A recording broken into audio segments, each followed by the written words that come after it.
اليوم عم بحضر بطاطا ودجاج على الطريقة اللبنانية ومثل ما أنا باكلها. هلا أول شي سلقت البطاطا، رجعت زدت الدجاجات أكيد كانوا مطبوخين وحطيت كمان زيت معهم. عم بحضر كمان خبز الرز، ناطرته كمان ليستوي لأنه أنا ما باكل خبز قمح. حضرت كمان خس غسلته كتير منيح، رح مرق هالمرة خس مع بندورة مقشرة، نص بندورة مقشرة، ناقعة توم مقطع اكيد كرمال اخد نكهة الثوم بقلب زيت زيتون.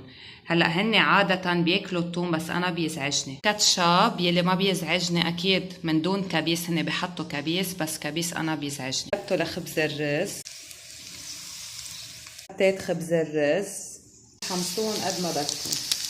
اكيد بخبز العربي فيكم تلفوه بطريقة تانية بس هيدا كتير خفيف على المعدة، كتير بدي الريحة كتير طيبة مثل ريحة البروستد. من دون توم